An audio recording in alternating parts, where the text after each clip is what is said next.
In a hair transplant, you're probably wondering, what do I need to know about it? You've been doing a little bit of research, but you want to know maybe just a little bit more. Fair. I've had two.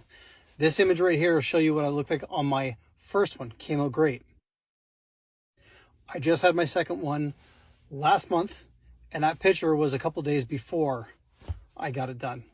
Things that nobody really had told me. It's really fucking itchy when it grows back in. It's really itchy after it gets done. I'm almost on a month right now. It's just becoming not as itchy right now.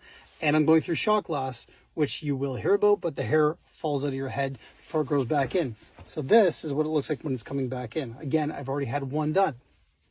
Now, the reason why I had two, and I probably really didn't need the second one, but the reason why I had two and the reason why I'm talking about this is because a lot of people will go to Turkey to go get it done. I'm not against going to Turkey for it. It's cheaper. If you get lucky and you go to a really good clinic, you can get great results. The reason why I didn't go to Turkey and the reason why I didn't also just stay in my native country, I went somewhere else, which I will explain in a second. But the reason why I didn't go to Turkey is because almost every clinic in Turkey will over-harvest. Okay, so when I say over-harvest, what I mean by that is clinics are going to take out hair from the sides and the back of your head, from the follicles that haven't been affected or are not going to be affected by DHT. When they do that, they're going to take out 4, 5, 6, whatever, 1,000 of them, and they're going to put them on the top of your head. What you want to hear is they're only going to take out maybe 1,000 or 1,800 or something like this. And the reason why you want that is because of the fact that if it doesn't take the top of your head, it doesn't take the hairs because of whether it's poor practice or if it's just because you're sick. I don't really know all the nuances here, but if something doesn't work out the way you want, when you go back to another clinic and you get it done properly or everything's going to take, they will have more donor sites to be able, or donor hairs to be able to pull from and use. If they over harvest and you go somewhere else, they're simply going to look at the top of your head and then they're going to be like, the sides of your head and the back here, they're going to say, we don't have much to pull from.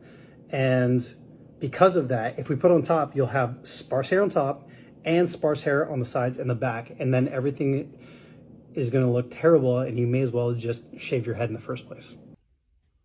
Really quick to add on a few things. It doesn't hurt. The procedure, you don't feel anything. When they put needles in the back of your head to be able to freeze it, that part kind of sucks. But I mean, again, I did it twice. It's not the end of the world. It's fine. The healing process, again, it's just itchy. That part sucks. In terms of going to sleep, you have to sleep in a 45-degree angle for quite a few nights in a row.